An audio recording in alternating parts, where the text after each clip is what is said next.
Bismillahirrahmanirrahim. Assalamualaikum warahmatullahi wabarakatuh. Halo anak-anak sekalian. Kita berjumpa lagi di video pembelajaran ilmu pengetahuan alam di materi kelas 8. Ya, jadi video pembelajaran kali ini adalah video pembelajaran lanjutan dari materi sebelumnya. Yang sebelumnya kita sudah pelajari tentang gerak, jarak dan perpindahan. Kemudian ada gerak lurus beraturan, dan sekarang ini kita akan belajar tentang gerak lurus berubah aturan.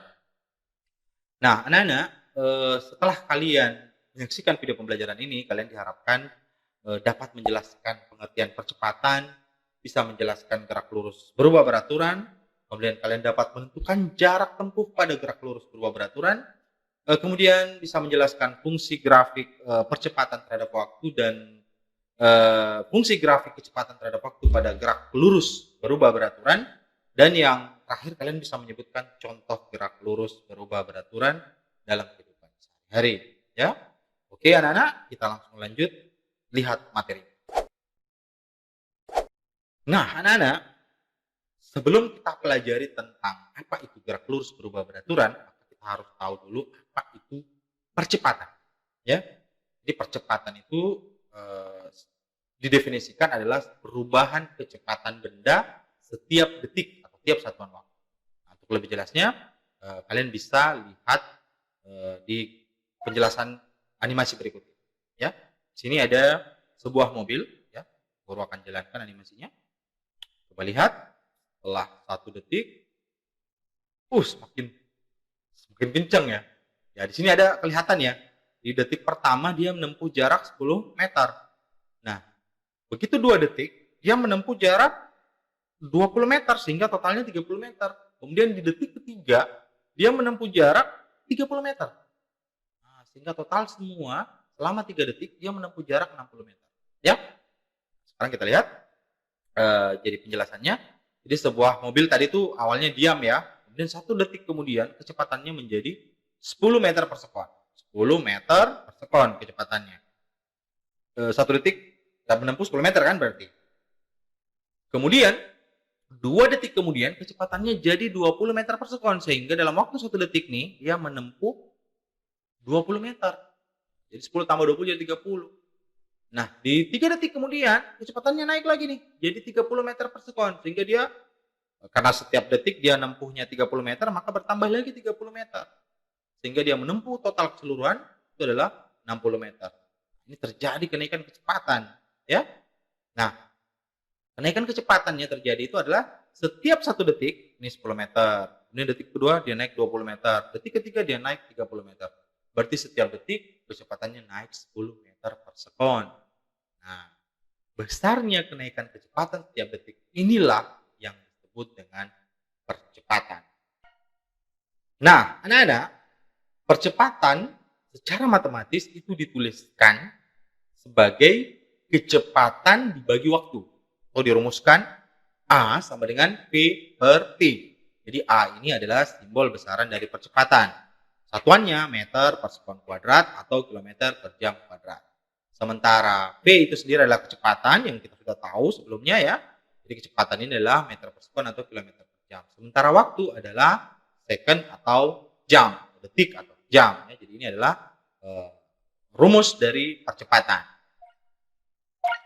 Nah, selanjutnya kita akan jelaskan, jadi percepatan itu bisa bernilai positif dan negatif. Percepatan bernilai positif apabila naik tuh kecepatannya tuh, kayak tadi yang animasi sebelumnya tuh ya, dia naik kecepatannya, maka itu percepatannya akan bernilai positif.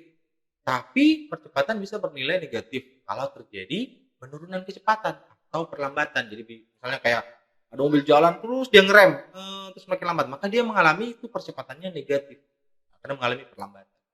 Nah, rata-rata percepatan secara sistematis itu ditulis seperti ini. Jadi A, percepatan itu sendiri adalah perubahan kecepatan dibagi dengan perubahan waktu. Perubahan kecepatan itu sendiri adalah kecepatan akhir dikurang kecepatan awal dibagi dengan T2 atau kurang T1. Ini adalah waktu akhir dikurang dengan waktu awal. Ya, oke. Sekarang kita lihat lagi. Nah, gerak lurus berubah beraturan. Jadi yang percepatan tadi itu adalah sebenarnya contoh dari gerak lurus berubah beraturan tuh yang di depan tadi ya, gerak lurus berubah beraturan. Jadi gerak lurus di mana kecepatan benda itu berubah secara beraturan, kayak mobil tadi tuh, setiap detik naik 10 meter per sekon. Detik kedua jadi 20 meter per sekon, detik ketiga 30 meter, dan seterusnya. Ya. Nah, anak-anak, ini ada contoh soal ya. Ini ada contoh soal yang berkaitan dengan gerak lurus berubah beraturan. Sini di contoh soalnya ada sebuah angkot bergerak dipercepat. Jadi mula-mula diam, kemudian setelah 5 detik kecepatannya berubah menjadi 15 meter per sekon. Nah, hitunglah berapa percepatan angkot tersebut. Nah, ini angkotnya nih. Jadi pertama diam, kemudian dia jalan, kemudian ini waktunya begitu pas di 5 detik, kecepatannya sudah 15 meter per sekon. Sekarang kita akan coba jawab. Ya. Nah, seperti biasa, ketika mengerjakan soal IPA atau soal fisika, selalu ada variabel atau besaran yang diketahui. Ya. Yang diketahui pertama adalah kecepatan awalnya, kecepatan mula-mulanya. Jadi pada saat diam ya 0 dia. Ya. Kemudian kecepatan akhirnya 15 meter per sekon. Kemudian waktu awalnya ya jelas 0 detik karena dia belum bergerakan. Kemudian waktu akhir nih, waktu yang ditempuh tadi selama 5 detik, kemudian dia kecepatannya jadi 15 meter. Nah, yang ditanyakan kecepatan kan di soal tadi, jadi ditanyakan A berapa. Kemudian penyelesaiannya kita masukkan rumusnya percepatan A sama dengan delta V dibagi delta T, kecepatan akhir dikurang kecepatan awal, waktu akhir dikurang waktu awal.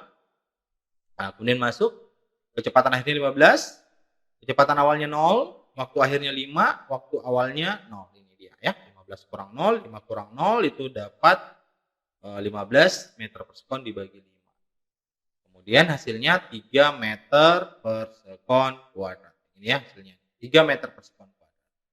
Jadi percepatan itu satuannya meter per sekon kuadrat ya. Nah, untuk kecepatan itu sendiri itu dia meter per sekon. Jadi diperoleh di soal ini adalah 3 meter per sekon kuadrat. Oke? Selanjutnya anak-anak, seperti biasa, kalian guru beri tugas untuk mengerjakan soal yang berhubungan dengan gerak lurus berubah beraturan seperti berikut.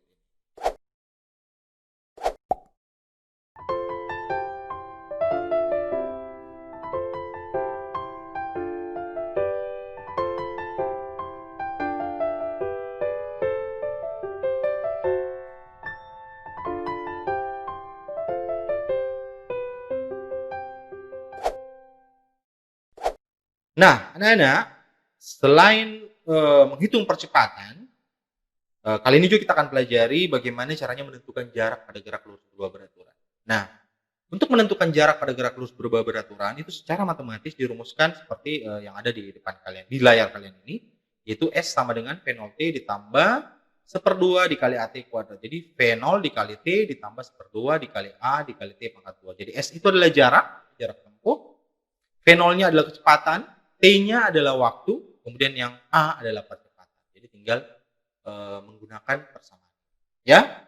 Oke, sekarang kita akan lihat contoh bagaimana menentukan jarak pada gerak lurus berubah beraturan. Nah, ini ada contoh soal. Seorang pemuda berlari dengan kecepatan 5 meter per sekon. Dalam waktu 10 sekon atau 10 detik, dia mengalami percepatan 2 meter per sekon kuadrat. Nah, hitung berapa jarak yang ditempuh pemuda tersebut dalam selang waktu yang disebutkan. Kita lihat jawabannya. Nah, ini ada pemuda yang lari, jadi kecepatan awalnya nih 5 meter per sekon nih. Kemudian dia mengalami percepatan 2 meter per sekon kuadrat di selang waktu 10 detik. Nah, berapa jarak tempuhnya nih? Jadi kecepatan 5 meter per sekon, dia mengalami percepatan 2 meter per sekon kuadrat di selang waktu 10 detik. Berapa jarak yang ditempuh oleh pemuda tersebut? Kita lihat yang diketahui ini kecepatan awalnya ya, V0-nya. Kemudian percepatannya 2 meter per sekon kuadrat. Kemudian waktu tempuhnya 10 detik. Dan yang ditanyakan berapa jaraknya. Nah, kita tinggal masukkan rumusnya seperti yang dijelaskan sebelumnya. S sama dengan V0T tambah 1/2 AT kuadrat. Tinggal dimasukkan V0-nya 5 dikali waktu tempuhnya 10 1/2, percepatannya 2. Dan T-nya dimasukkan 10, dari sini dipangkat 2 ya. Jadi dapat 5 kali 10 dapat 50 1/2. Nah, ini dipangkatkan dulu ya. 10 pangkat 2 dapat 100. 100 kali 2 200. Ini dapat ya. Kemudian 1/2 kali 200 ya, ini 200 bagi 2 ya dapat 100. Jadi 50 ditambah 100. Jadi jarak tempuhnya adalah 150 meter.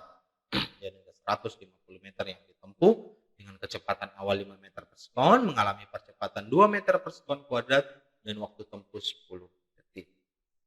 Oke anak-anak, ini adalah contoh dari menentukan jarak. Nah, selanjutnya kita akan lihat bagaimana contoh gerak lurus berubah beraturan dalam kehidupan sehari-hari. Nah, anak-anak, ini adalah contoh gerak lurus berubah beraturan dalam kehidupan sehari-hari. Ini ada pohon kelapa yang jatuh dari pohonnya, jadi dia mengalami percepatan. Jadi semakin ke bawah, kecepatannya semakin naik gitu, atau dia bertambah kecepatannya. Jadi ini adalah contoh gerak lurus berubah beraturan dalam kehidupan sehari-hari ya. Misalnya buah jatuh dari pohonnya, ini ada pohon kelapa. Kemudian, nah ini mobil yang dipercepat saat ini pedal gas diinjak tuh, mobilnya semakin kencang ya.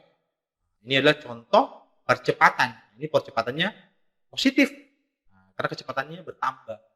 Kemudian ada juga contoh, ini ketika mobil dan pedal remnya diinjak. Ini juga contoh gerak lurus berubah beraturan dalam kehidupan sehari-hari.